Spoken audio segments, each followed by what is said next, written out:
ISKCON Prabhupada ki jai.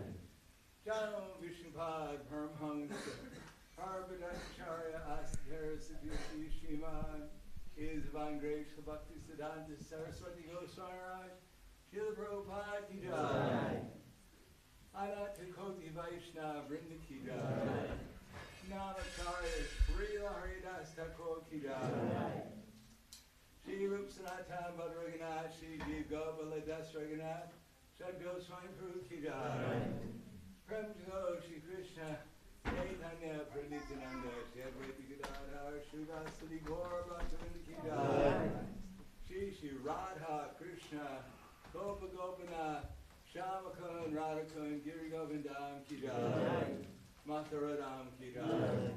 Vrindavandam ki jai. Mayapur Dham ki jai. Navadvip Dham ki jai. Jagannathpuri Dham ki jai. Ayodhya Dham ki jai. ISKCON Ljubljana ki jai. Rangamaya ki jai. Vimunamaya ki jai. Srimati Bhakti Devi ki jai. Srimati Tulsi Devi ki jai. Shri Panchatattva ki jai. Shri Gaurnitai ki jai. Gaur Premananda. Slava Zabrani Bhakta. Slava Zabrani Bhakta. Slava Zabrani Bhakta. Slava Shri Guru Shri Guranti.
sorry, I forgot. When we sing, we have to take care of our neighbors, especially Saturday and Sunday morning. So when we have finished to sing, then we can open the window. Or it's good to open the window. Good.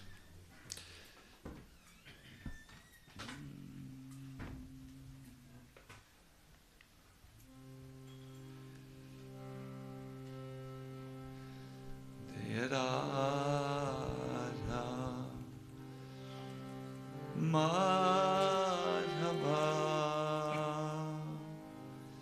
Kunya Vihari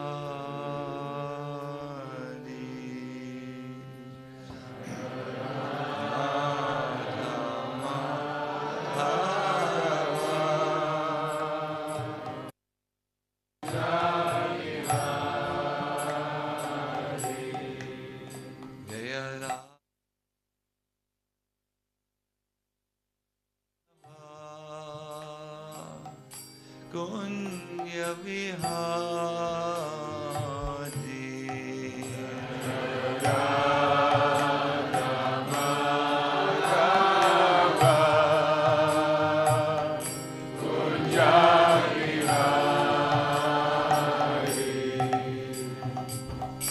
Gopi Janavallabha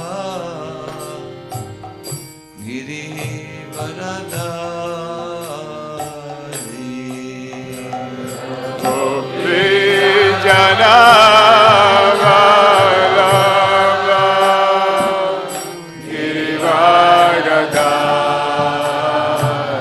Gopi Janavallabha Girivaradari Jayo Gopi Janavallabha Girivaradari Yasodanandana Braja Janarandana Yasodanandana Braja Janarandana Yasodanandana Braja Janarandana Yasodanandana Braja Janarandana Yamuna Tira Manachari Yamuna Tira Manachari Yamuna Tira Manachari Yamuna Tira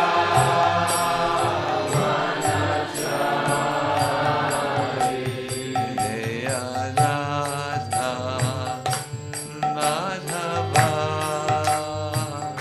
Kunya Vihari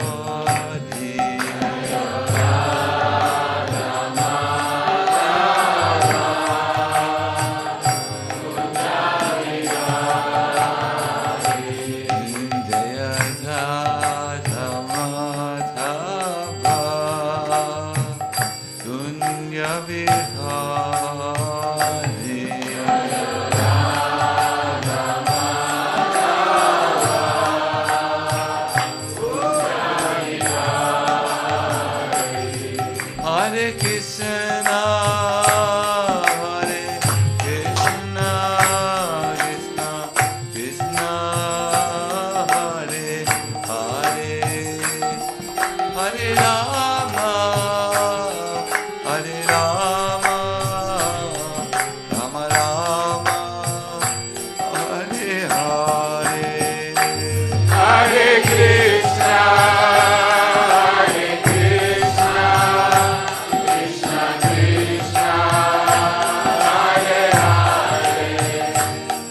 Hare Krishna, I would like to welcome all of you to this continuation of our little seminar, The Art of Transformation. We have decided before we came here to put our lectures and all the presentations under this motto of transformation, because I think we all as devotees of Krishna aspire deeply for a purification of our heart and for a type of tangible spiritual advancement, because after all, that's why most probably all of us have joined the Krishna conscious movement. So we will share with you in these sessions the findings of our scriptures, how that transformation might be possible. Now for you as a listener to these lectures, either here in the Ljubljana temple or later online or presently in the live stream, for you as a listener, it's really important that you combine your hearing with a process called pragya. Pragya is introspective knowledge, and we will hear about this a little. We will hear about this in today's verse and also in this lecture. Without this introspective knowledge, or another Sanskrit word which Vishwanath Chakravarti Thakur uses is well known. It comes from the Brihad Aranya Upanishad. It's mananam, the process of reflecting. Without this, my dear devotees, what you hear will be in one ear and out in the other ear. It will never be useful or fully useful for your spiritual life. So the role of pragya, or introspective knowledge, is becoming very clear when we listen to today's verse. I welcome all of you. I realize some of you can only make it to specific sessions of this seminar. I believe that it would be very useful for you to listen to all the classes one by one, starting with the first and ending with the last, because they are designed like this, as to bring you to a certain, I would say, hopefully a readiness to approach your own transformation with newfound insights. Good. Om Namo Bhagavate Vasudevaya. Everyone. Om Namo Bhagavate Vasudevaya. Om Namo Bhagavate Vasudevaya.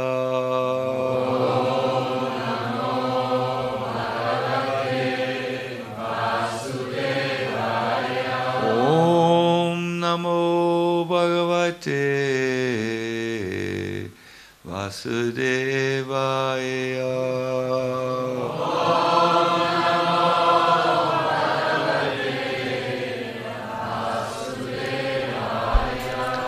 A reading this morning from the first canto, chapter 13, verse number 29. Evam Raja Vidurina Nujena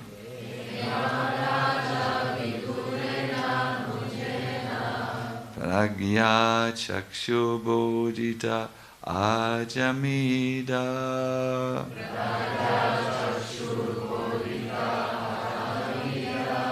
Chitvasveshu sneha pashandadimno.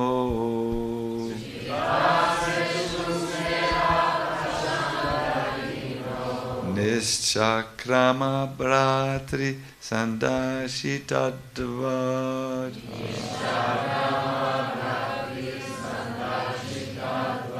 Evam raja vidurenanujena. Evam raja vidurenanujena. Pragya chakshu bodhita jamida. Bodhita jamida. Chitvasveshu sneha pashandadrimno.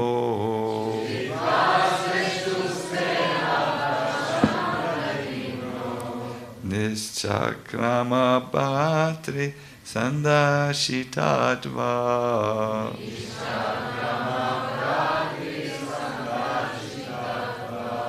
Evam raja vidurenanujena.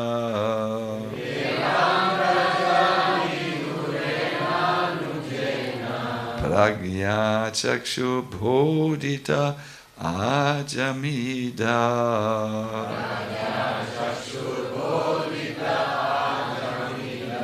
Chitvasveshu sneha pashandadimno.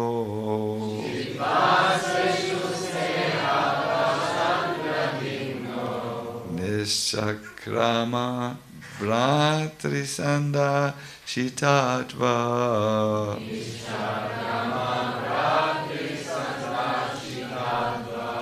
Thank you. Please, some other Vaishnava. Evam raja vidurenanujena. Evam raja vidurenanujena. Pragya chakshur bodhita ajamida. Chitvasveshu sneha pashandradimam dinno.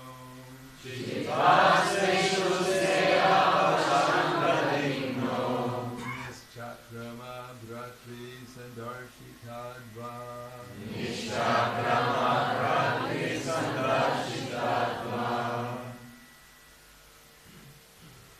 Evam raja vidurenanujena. Evam raja vidurenanujena. Pragya chakshu bodhita ajamida. Chitvasveshu sneha pashandadimno.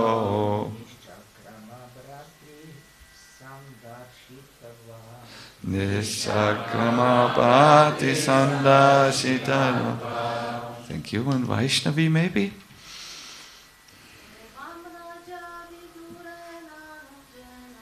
Evam raja vidurenanujena.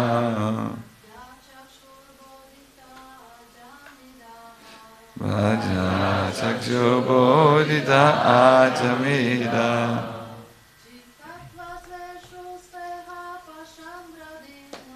Chitvasveshu sneha pashandadimno.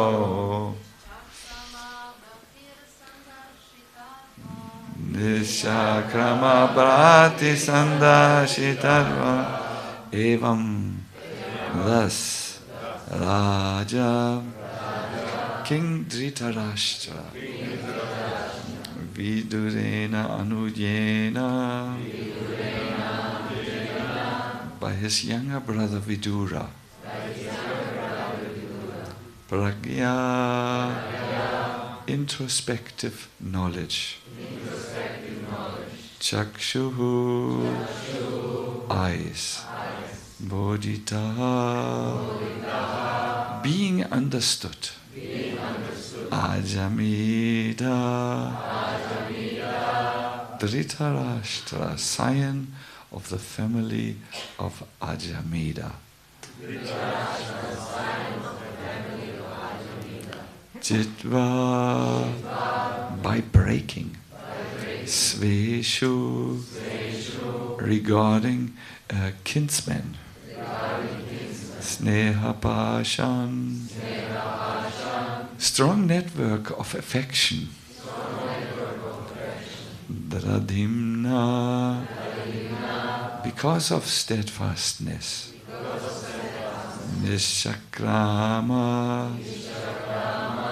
got out. Bhratri, by his brother. Sandashita, direction to. Adva, the path of liberation. Before we hear the text, I would like to bring you into the context. We will hear now how the highly attached and compromised, old, blind and hard of hearing King Dhritarashtra was changed in his entire perspective. His entire perspective on life was changed by the powerful preaching of a sadhu. You remember the sadhu's name? Yes, Maharaj Vidura, or Mahatma Vidura, as he's sometimes even called. And so, Vidura had made one last attempt to turn Dhritarashtra's vision, and this time it worked. Let us hear the text. I will not be able to reach my youngest listener and the parents when you see that the child is becoming awake, which is very good. Yes, very good. This means it will be a good boy. You can be proud of your child. But please take him out for the time being, because he will not be able to enjoy. So good. Here. Thus Maharaj Dhritarashtra, the scion of the family of Ajamida, firmly convinced by introspective knowledge, broke at once the strong network of familial affection by his resolute determination. Thus he immediately left home to set out on the path of liberation as directed by his younger brother Vidura. Does any one of you remember the direction of the in which he left? There's north, there's east, there's south, there's west. He went north. Someone said north. Yeah, this is a very familiar expression. If you go north, that meant in old times you were leaving your materially entangled life behind. In modern language, we would say you would follow your North Star. No, the understanding of doing something meaningful, purposeful, is even in modern time there. So the purport is amazing. You will hear Prabhupada talking about himself. Lord Sri Chaitanya Mahaprabhu, the great preacher of the principles of Srimad Bhagavatam, has stressed the importance of association with sadhus, pure devotees of the Lord. He said, Chaitanya Mahaprabhu said, that even by a moment's association with a pure devotee, one can achieve all perfection. We are not ashamed to admit that this fact was experienced in our practical life. Were we not favored by His divine grace, Srimad Bhaktisiddhanta Saraswati Goswami Maharaj, by our first meeting for a few minutes only, it would have been impossible for us to accept this mighty task of describing Srimad Bhagavatam in English. Without seeing him at that opportune moment, we could have become a very great business magnate, but never would we have been able to walk the path of liberation and be engaged in the factual service of the Lord under instructions of His divine grace.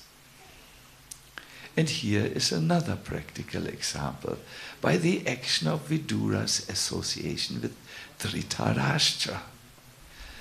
Maharaj Dhritarashtra was tightly bound in a network of material affinities related to politics, economy, and family attachment. He was firmly bound in this network. And he did everything in his power to achieve so-called success in his planned projects. But he was frustrated from the beginning to the end, so far as his material activities are concerned. Are you listening?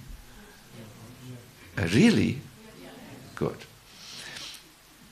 So from the beginning of his life, Dhritarashtra was planning on his own, without including any higher plan, to become successful in his political projects, his economical projects, and in his family life. But he achieved only frustration from beginning to the end. And yet, despite his life of failure, he achieved the greatest of all success in self-realization by the forceful instructions of a pure devotee of the Lord, who is the typical emblem of a sadhu.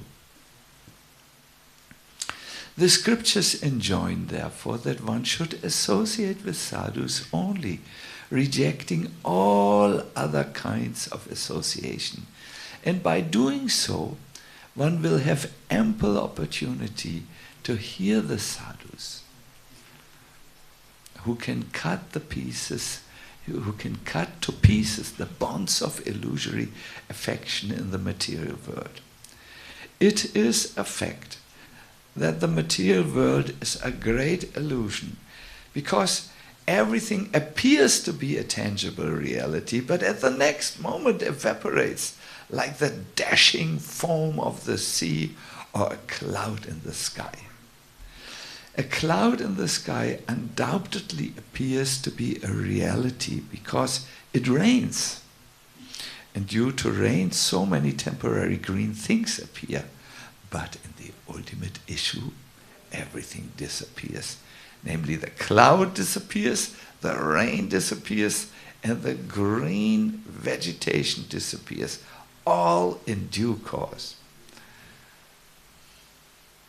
So Prabhupada speaks about that if anything here in the material world is an apparent truth, it appears for a few moments to be true, but it's not an absolute truth. It doesn't stay. It's taken away by time. But the sky remains, and the varieties of sky or luminaries also remain forever. Similarly, the absolute truth, which is compared to the sky, remains eternally, and the temporary cloud-like illusion comes and goes away. Foolish living beings are attracted by the temporary cloud, but intelligent men are more concerned with the eternal sky with all its variegatedness. Srila Prabhupada ki jai. My dear everyone, I know that it's sometimes not so easy in the morning class to remain attentive throughout the whole purport and collect all the jewels of philosophy, of personal revelation, like how Prabhupada told about his first meeting for a few minutes only with his guru, and so on. And we cannot even relish the beautiful expressions in the English language. So I strongly recommend you read this text on your own private reading time in your Kindle or Bhagavatam version. Good. So we also now need to get a little air into this place, because this will be hopefully an important lecture. Can we open the...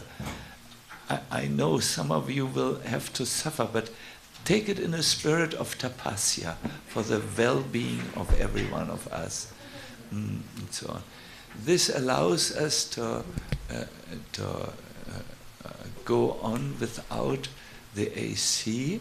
I think our Ananda Prabhu has already taken care of this unhealthy invention of modern life.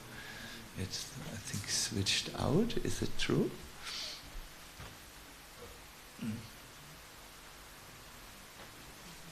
I can still feel it, but it may be the ghost of the AC.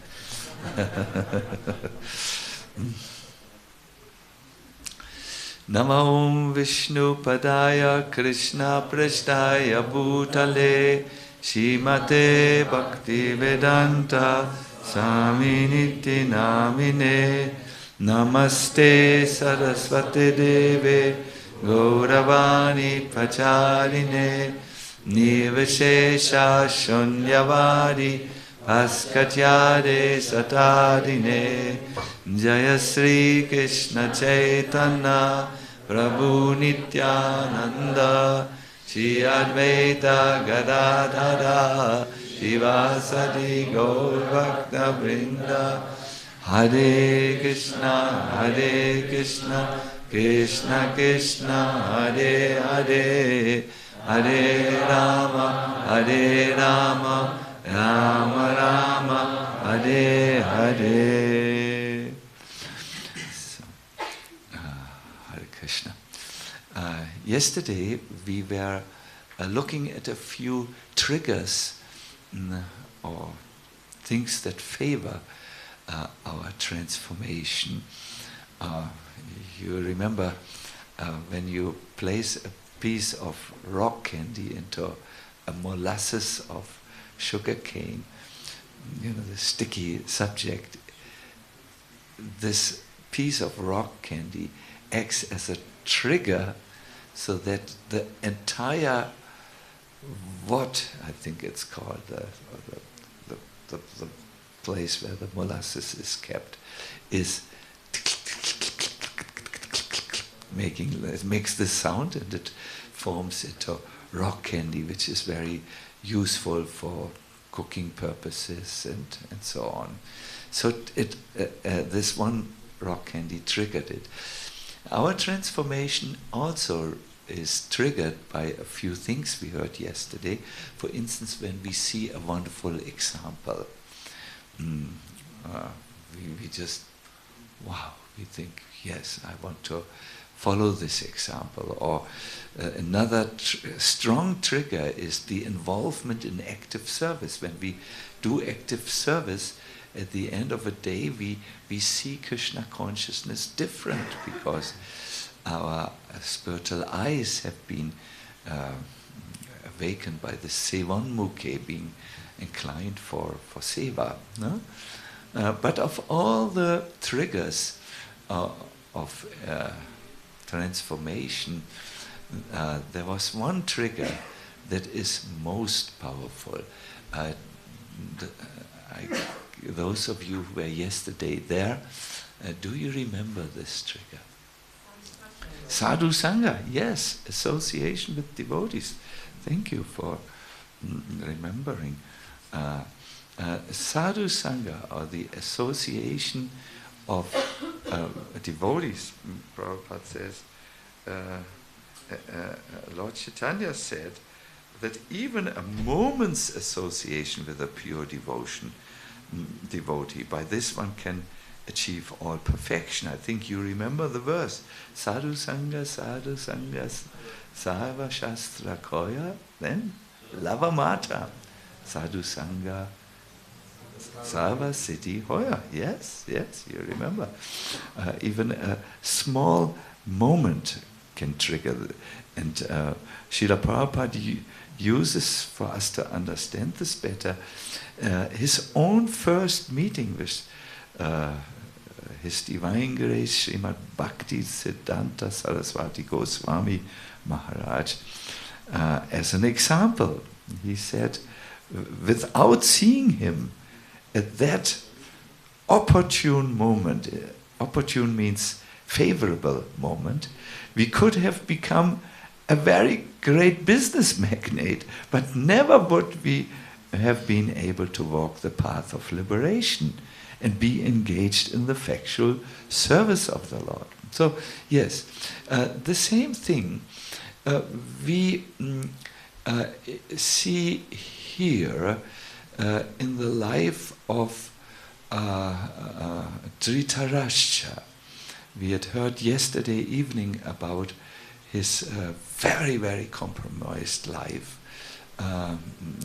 He all his 100 sons had been killed in the battle of Kurukshetra, and now he was living in the palace, and all his needs were provided by his arch enemies.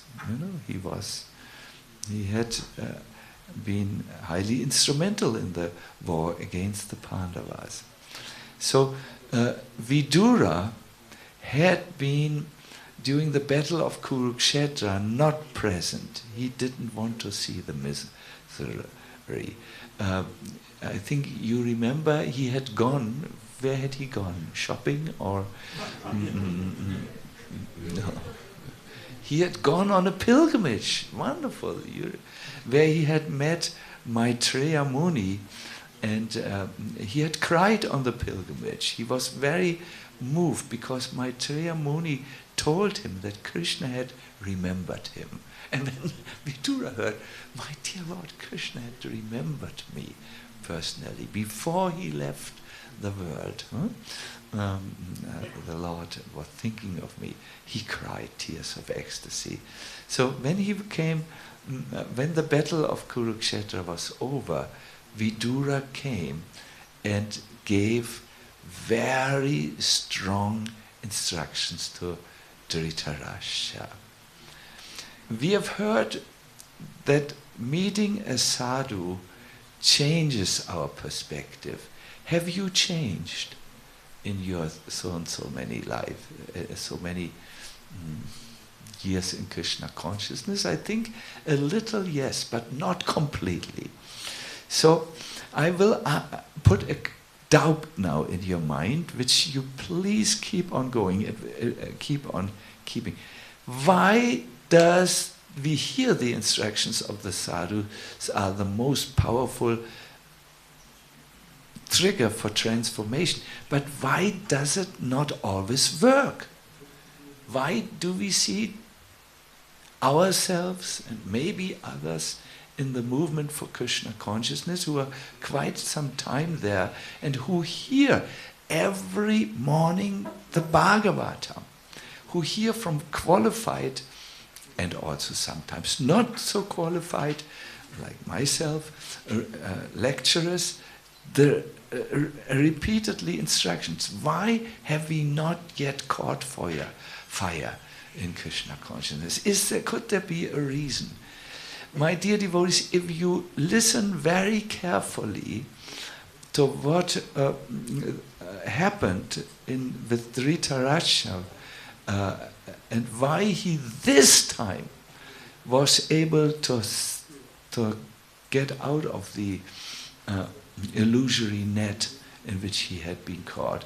You might find an answer what is necessary for you in order to transform while you hear these instructions. Let me be very clear. Dhritarashtra, Krishna had personally gone to Dhritarashtra. He had tried to enlighten him. However, Dhritarashtra could not be benefited even by Krishna's instructions. He says so in the Mahabharata. He said, Vasudev, when you are there, yes, I can see everything.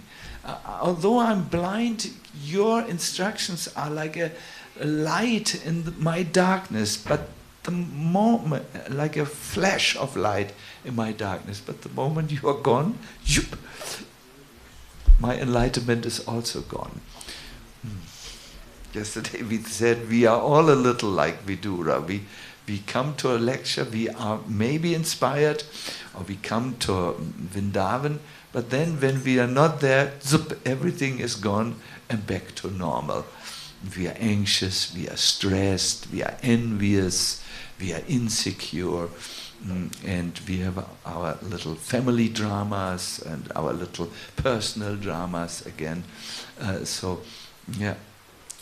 Listen very carefully, or as the Englishmen in the harbour of London would say, listen up.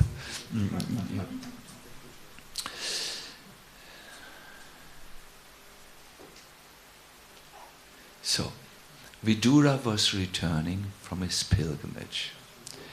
He is described in Bhagavatam as Jataika Bhakti Govinda. That means he was established in the transcendental loving service of the Lord Krishna, Govinda. The name Govinda is used.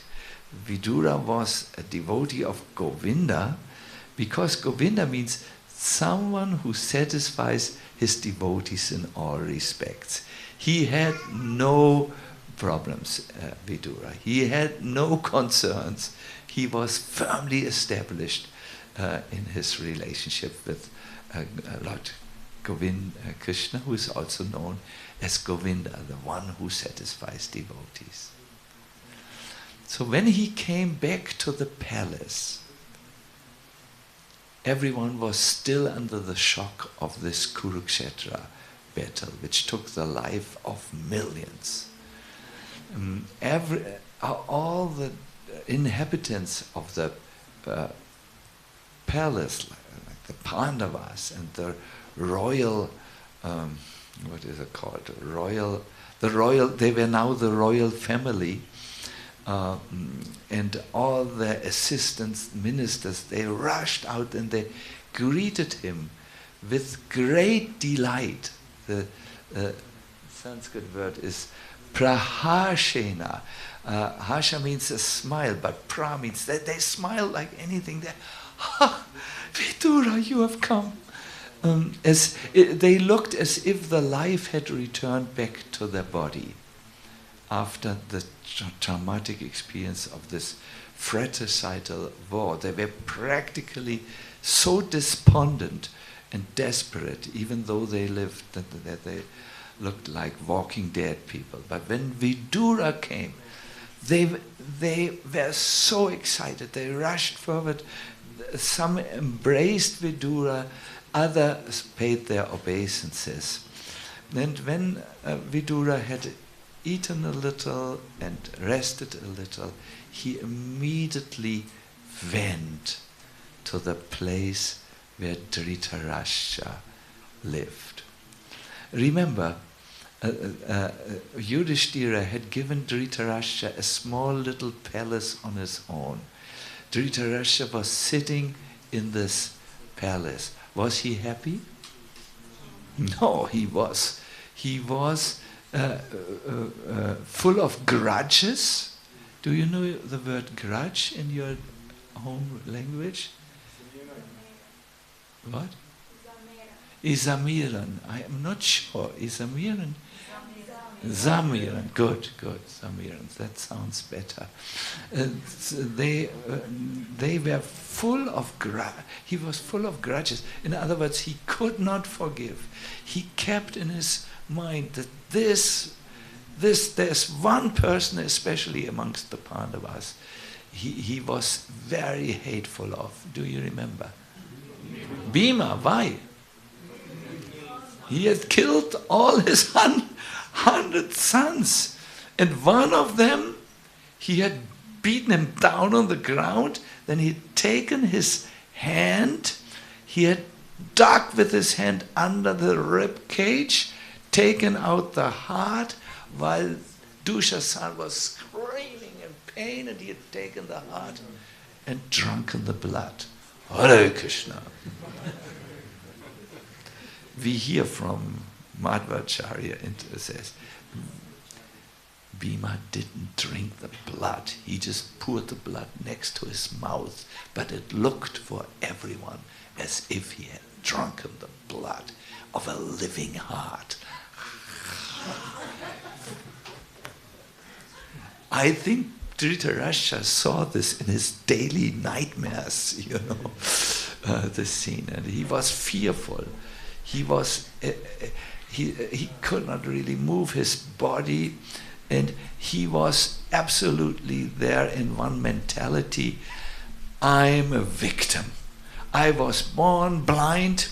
I could not see. I could not, and he was really cooking in his own fat, and so on. So Vidura comes to his brother, his older brother, and he starts to preach to him. And my dear devotees, if you ever want to hear strong preaching, then fasten your seatbelt now. We will start. Dhritarashtra, said Vidura, can't you see time or kala has approached you? This time is Bhagavan. You must surrender now your dear life. You have no choice. Kala is standing before you. Look at your body. It is overtaken by invalidity. Invalidity means old age. Already you were blind all your life, but now you're even hard of hearing.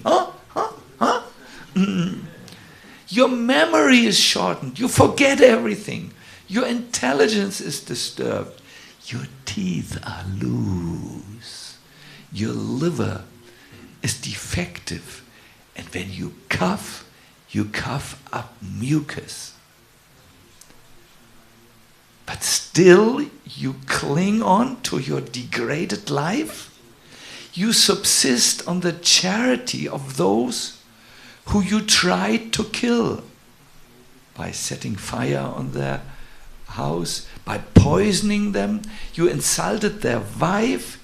You usurped, means you stole their kingdom. And then Vidura lashed out for the sting. It is said the sadhu's words are like a razor blade, but their heart is like butter. The words of a politician are like butter, but their hearts are like a razor blade. No?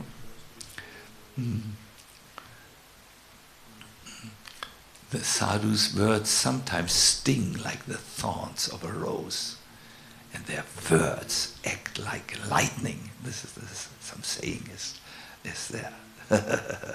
So now Vidura goes for, in English language you would say, for the kill. He says, alas! Alas means in your language, oh vaya!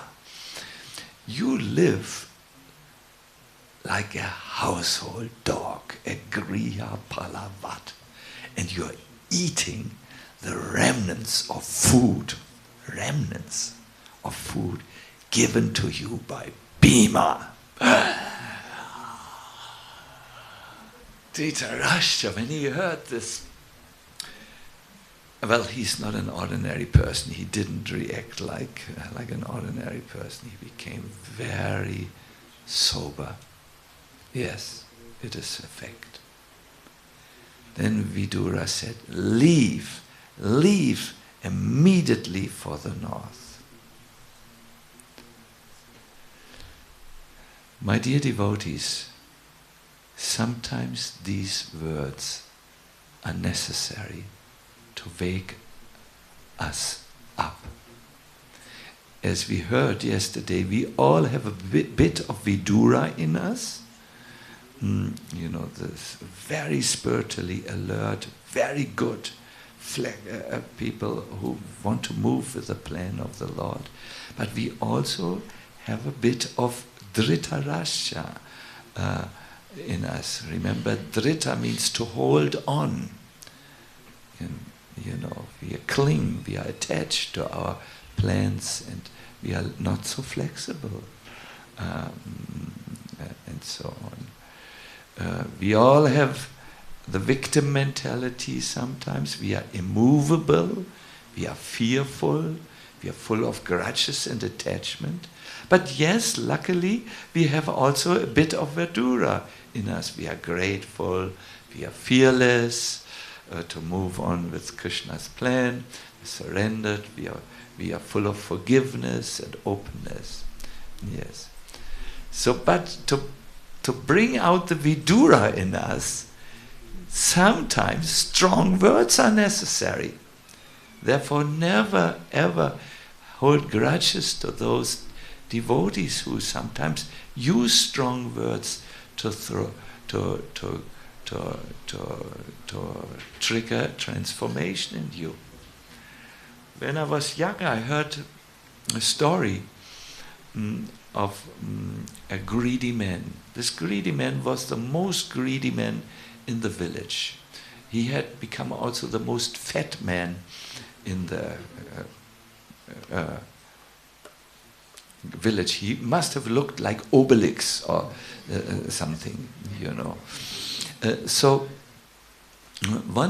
the village in which he lived had one mango tree, and the mango fruits were common property. In other words, all the villages, it was a small place, were enjoying the harvest of the mango.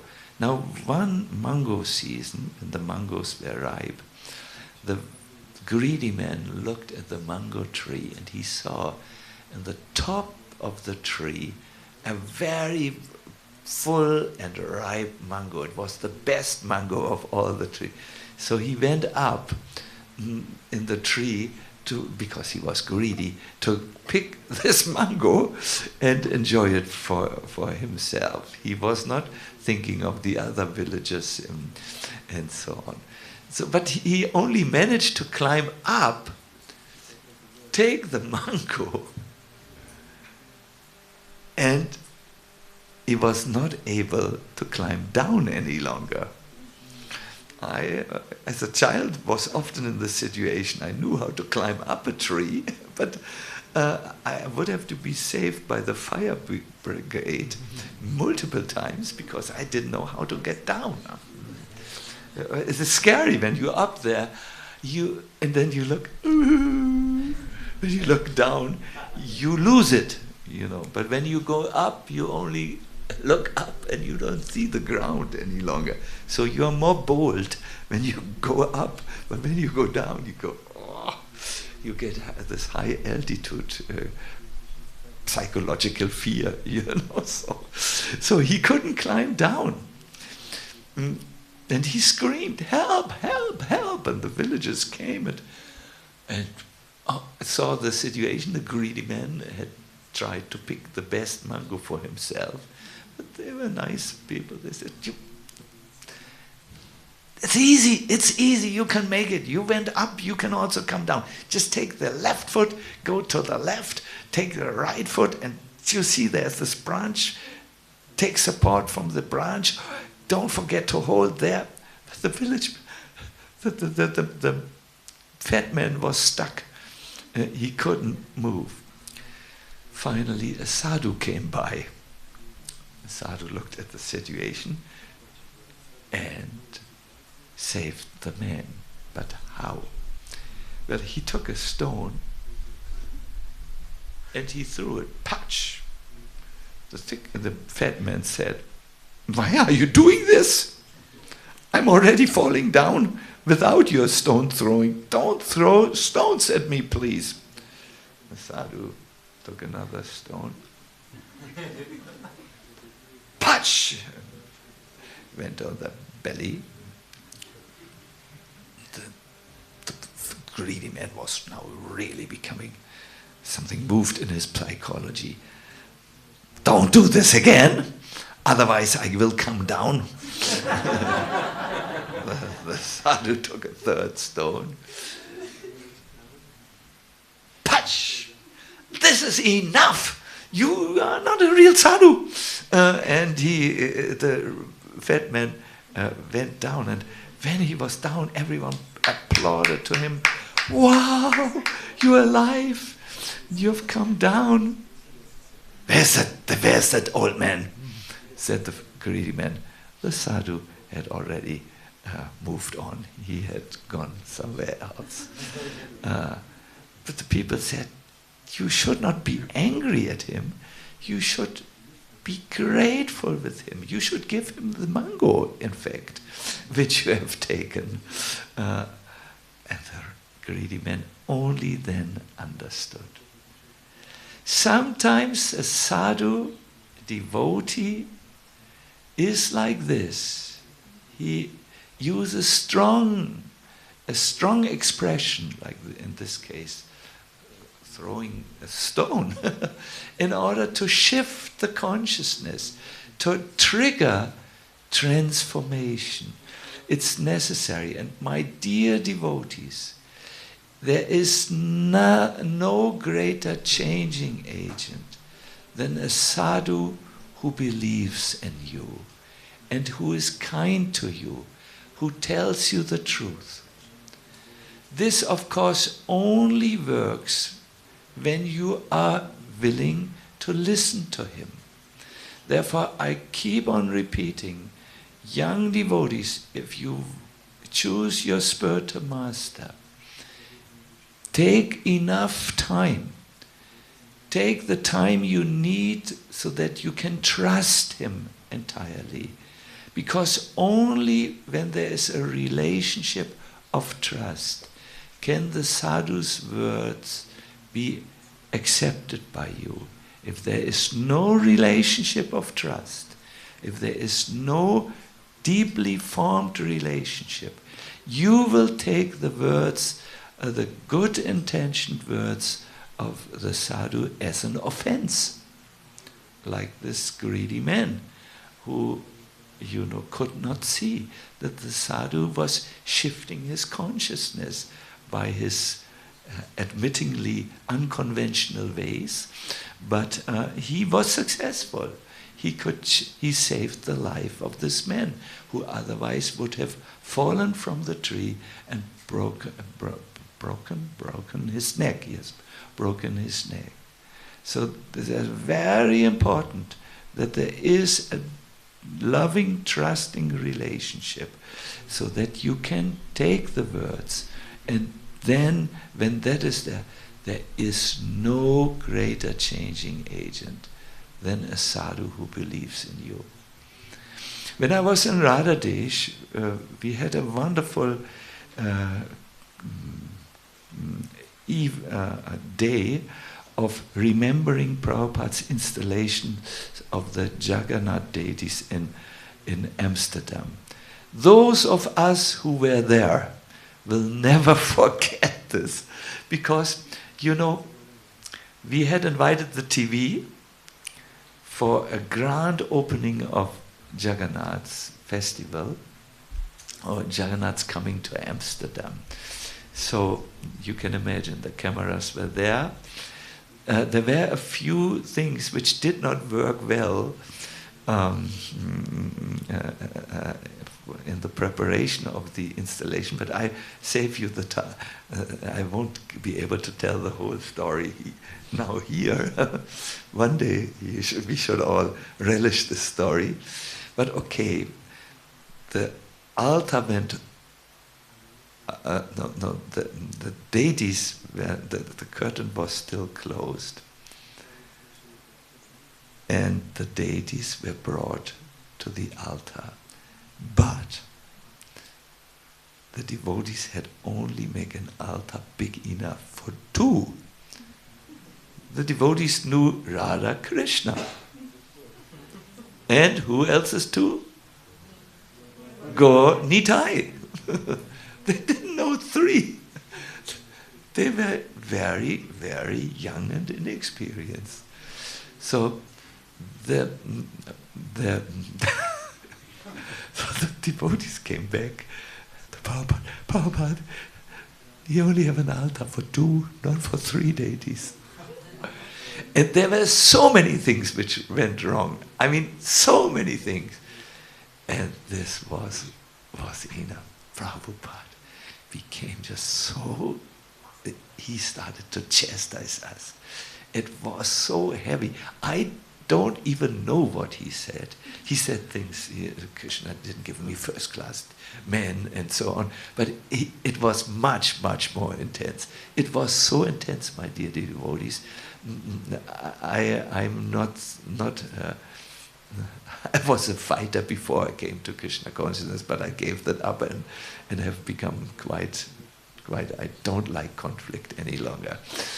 So I ran into the kitchen and was hiding behind the huge pots because it was just too heavy. Prabhupada was just, those of us who saw Prabhupada chastising his disciples for good reasons, they know you wouldn't want to be close. You know, it was so heavy. He was the perfect teacher. But we all loved him so much, and we had trust in him that we were trembling, we were crying. Prabhupada was not satisfied with us. And someone said to Prabhupada, Prabhupada, the TV is here, it's all on TV. Prabhupada, I don't care. He didn't say, I don't care. He just didn't care. He wanted to instruct his disciples. That's why he was there. He was their spiritual master. They were nonsense, so they needed to hear this and needed to be corrected. And we loved Prabhupada because of that. He was not for likes on Facebook. He did not go for that. He was, yes. But we all could trust him because we had developed a relationship of service. We read his books. We read every day his letters. In our temple, we always got a stack of the letters which Prabhupada got photocopied.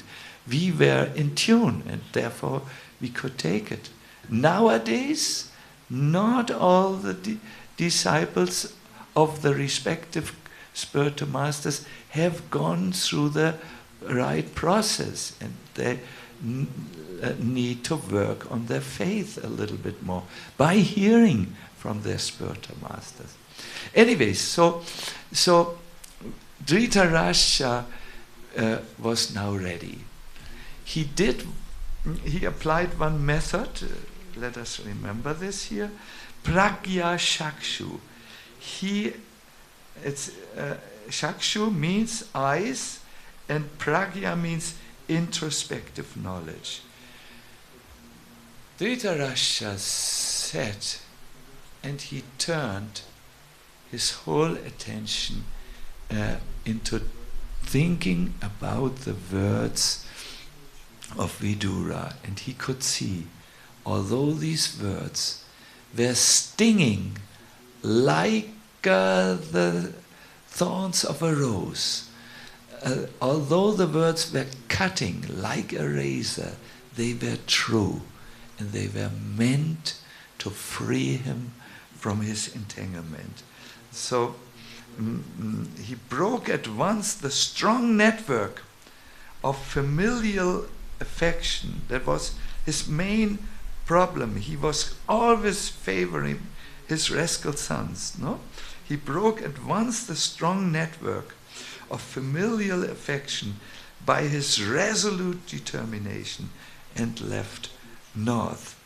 He went north to a river, I have forgotten the name, where he engaged in the processes of the Ashtanga yoga process, you know, and he at the end became entirely peaceful.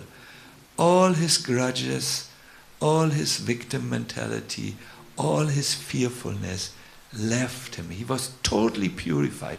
He took, although he was old, 3 baths in that sacred river a day, and he was meditating a lot. And the text says he became Narottam, the best of devotees. Did he go back to the best of people? Did he go back to Godhead? No, he achieved liberation. The acharyas explained because he had been so offensive towards the pure devotees, the Pandavas, and he had not taken the time to make amends. You know, it says he left immediately. So he because of the Vaishnava apparat he had committed, he didn't go to Krishna, but he attained liberation from all miseries of material life. So I would like to ask now the question. We also have heard instructions, and some of you have heard intense instructions, no? You have been in lectures where it was boiling, the atmosphere. We have your father, Nima, whoa, intense instructions he has given. Could you, but maybe not all the instructions have fallen on fertile ground. Maybe we have not been changed by all these instructions. Maybe our wood was wet, and therefore the spark of knowledge has not kindled it.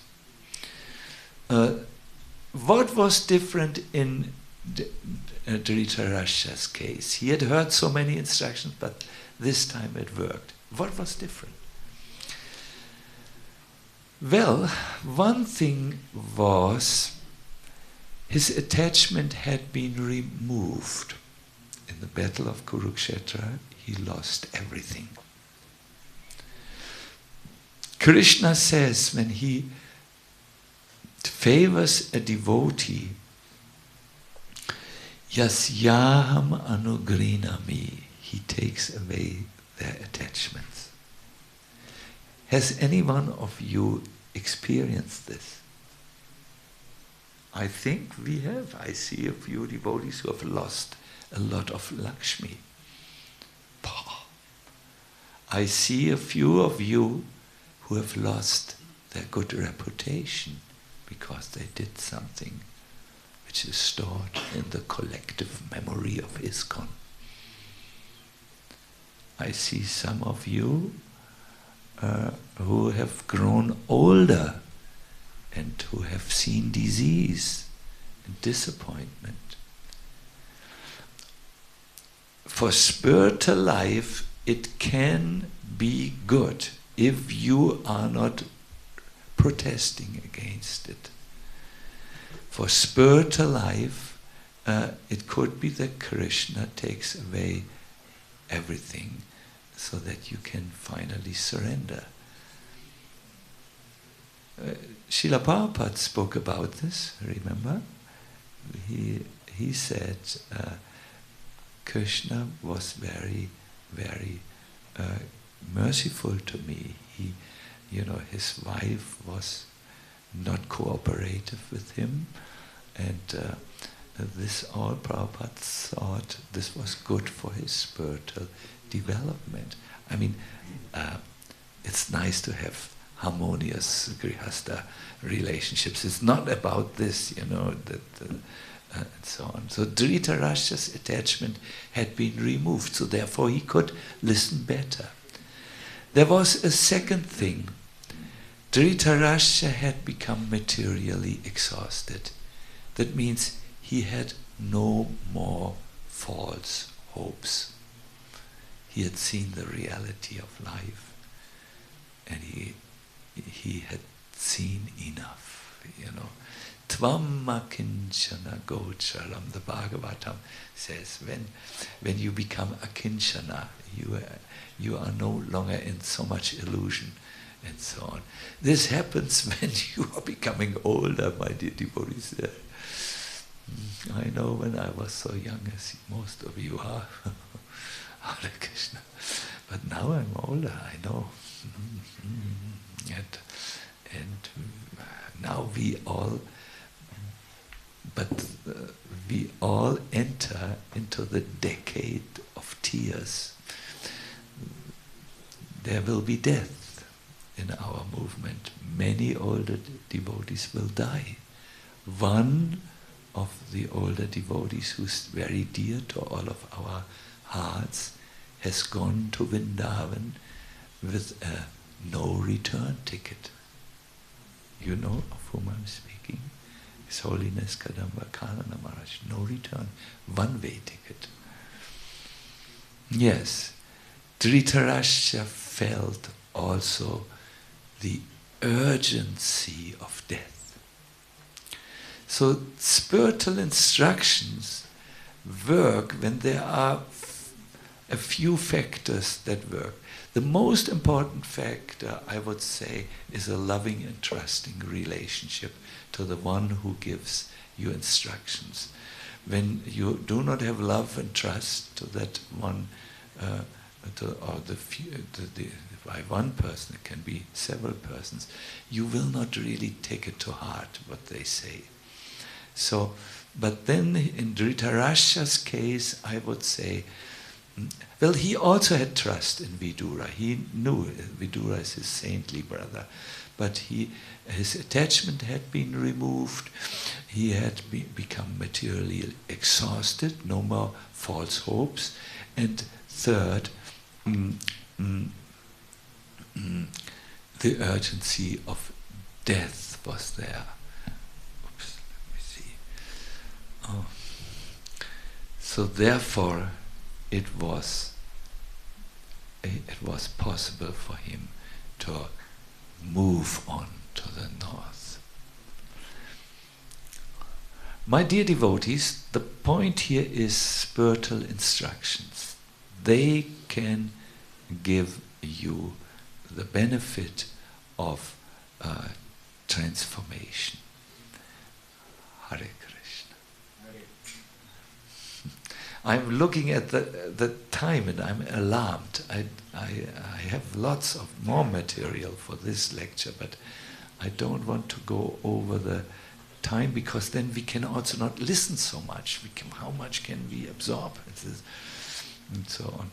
I better stop here and see if there are any questions.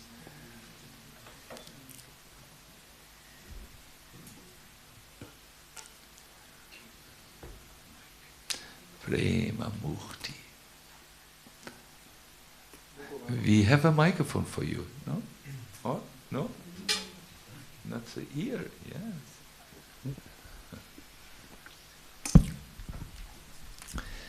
Krishna, Krishna. Hare Krishna. Maharaj, thank you for these important instructions. And I wanted to ask you, how can we approach a spiritual guide or our shiksha or diksha and ask for such instruction, because they were being so frightened with giving instructions to unqualified disciples. They don't want to do it anymore. I have seen that. So how to approach honestly and for such a guidance in such moments? I think when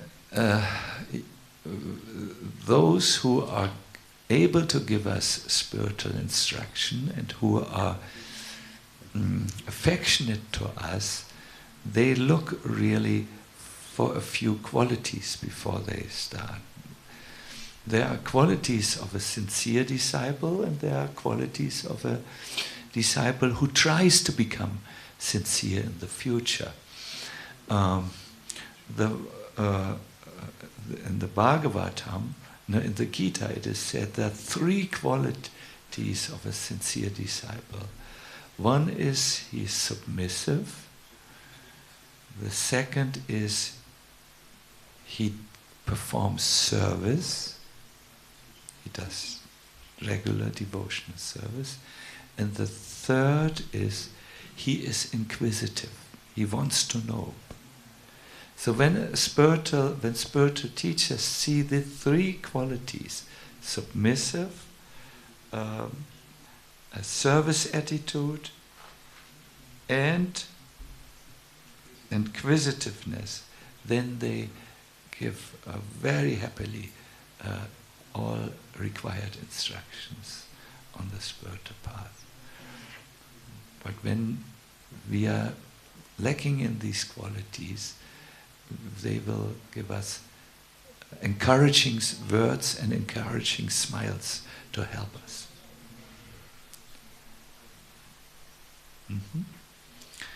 Good. Any other question? Is there? You have a question? Your good name again? I have forgotten. Chirag. Chirag. Yes. Maharaj, I have a question. Like Dhritarashtra had something instigated, like he lost all his attachment, then he moved on. But us who are dwindling between material life and one foot in material life, one foot in spiritual life, what will instigate us to move properly to spiritual direction, not just stay in the material path? Yes. Prabhupada once said, by hearing a lot, you become nirmala, means free from internal obstacles or contaminations. Yesterday I spoke to a wonderful devotee who said that sometimes he makes hearing marathons. He listens for 12 hours a day. and that always has a wonderful example. This devotee, I know him, he is a wonderful devotee because it works. By hearing you become nirmala. In Hindi there is a soap called Nirmala, no pollution. But the soap will not work in the heart. It may work on the body, I don't know, I've never tried it. But hearing is that soap which purifies the heart. I'm looking for something here. I just hopefully I have it here. Krishna. Yes, there are 4 qualities you should learn if you want to absorb spiritual instructions or hear spiritual things. You should hear like a chataka, a swan, a parrot, and a fish. Wow! You might say, how does a chataka hear? What is the quality of the chataka? Do you remember they look like sparrows? They are little birds. People. And they take water, they fly and take water directly from the cloud. No secondary sources of water, like rivers or pools or ponds. They take directly from the cloud. So I think this is one quality of hearing. We want to hear directly from the Bhagavatam. Or Bhagavad Gita, or Chaitanya Charitamrita. There's so many books, I know. Most of them are very useful, but we need to also go like a chataka to the primary sources. Then we need to hear like swans. Swans can expertly extract milk from mixed fluid. Like when milk is mixed with water, they can sorry, but that's how it goes. They just take the milk out and leave the water.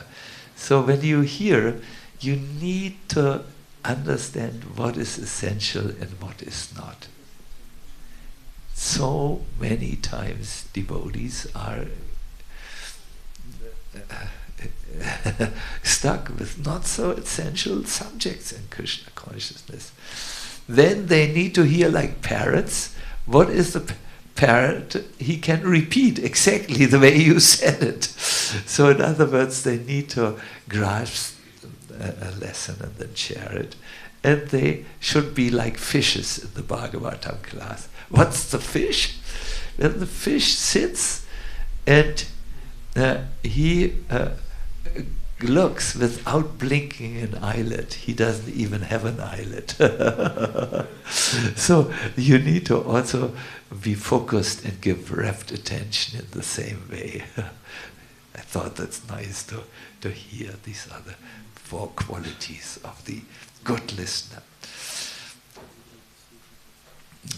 But don't worry, don't worry. You are a young student and you are learning in the university to become fit for the life, and you will most probably have a family and go earn Lakshmi, money for the maintenance of the family.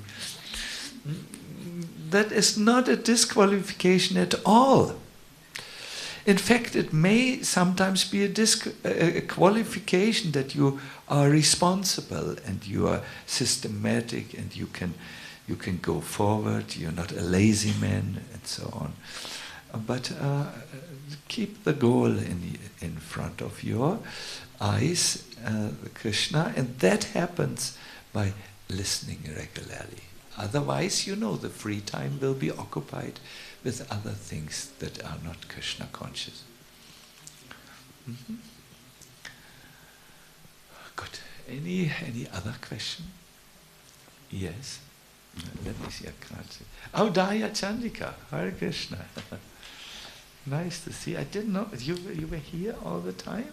No, I just came this morning. Just came. Yes. See. Yes. Then I. And thank you for amazing seminar. I was listening on YouTube because it's really an eye-opening for myself, for my life. But still, I want to ask, because once I read that there was a question, who wants changes? And everybody raised their hands.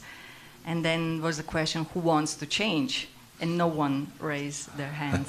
Wonderful. Who wants changes? Everyone was raising their hands. And then the next question was, who wants to change?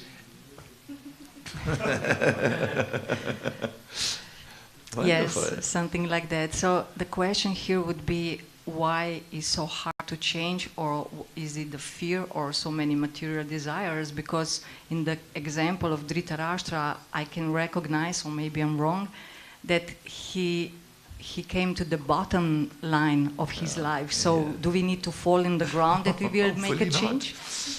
Why does not happen before, when, like now, for example, because I know I have so many grudges, maybe, or anger and everything, but still, I'm still where I am, stuck in my mental level.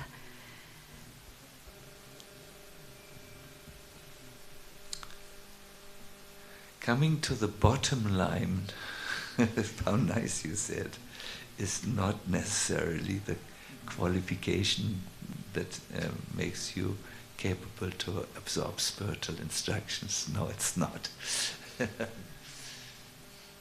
It may sometimes, in some cases, help to disillusion you about the material life, but if you don't have something positive in front of your eyes, something you have faith in, something that enthuses you, then coming to the bottom line will only bring you into the Rajasic zone, the zone of crisis. We are in 3 zones, and transformation is best possible in the last one. We are either in Tamagun, where we are just, let us say, dumb and dull, and we don't even notice anything any longer because we are so covered. Then from Tamagun we move into crisis zone. Oh no, wow, now I really need to get up. Isn't it in the morning sometimes the alarm clock goes and we are so out, we just don't hear it. And then the sunlight is in our room and we go like, ah, oh no, bang! We jump out of the bed, we are jumping into the shower. It takes us only 2.5 seconds to be fully showered. And then we rush to wherever we have to go, and we arrive. This is what happens when you are getting misery. You're still in Tama, and misery sometimes kicks you so hard that you get into the crisis zone. But real transformation can be done only in Sattva, the zone where you are, let us say, peaceful, where you are introspective, where you can have pragya, this introspective knowledge, only in Sattva. Or, Audaya Chandika, listen to this, when you become so much happy with Krishna, then you transform also. When you fall in love with Krishna, we know there is no greater feeling that enables transformation than developing genuine affection. Then we change many things in our life, also in our spiritual life, or especially in our spiritual life. So yes, suffering can help us. It is explained that due to suffering, many people can come to spiritual life also. Krishna explains this. But it doesn't keep us there. We need to develop love for Krishna, or attraction to Krishna, or taste, or gratitude, and so on. Audaya Chandika, I'm now practicing more than 50 years, maybe 51 years, Krishna consciousness. I never thought I would become 70 years old because I lived very dangerous when I was before Krishna consciousness. Thought I will die with 30 or so. Now I'm approaching 70. I'm also coughing mucus, the body, sometimes, when there's AC, and so on. And I have realized something. I can see that my own strength is limited. Now old age comes, the body will be more tired. The mind forgets many times. Today I could not remember the Sri Krishna Chaitanya, not even the first line I could remember. I could sing it in the night. You could wake me up and I could sing it by heart. My memory was so good. Now it goes. I notice, I visited my father. He is 97 years old. Only 3, 4, 5 days ago, before I came to Ljubljana, and I see 97. He forgets things. In one talk, he asked me, "So where are you going next?" And I said already 5 times, Ljubljana. No, I don't say it. You want to be polite, And I know what is coming. Maybe, or hopefully not so much, because he didn't eat prasadam all his. He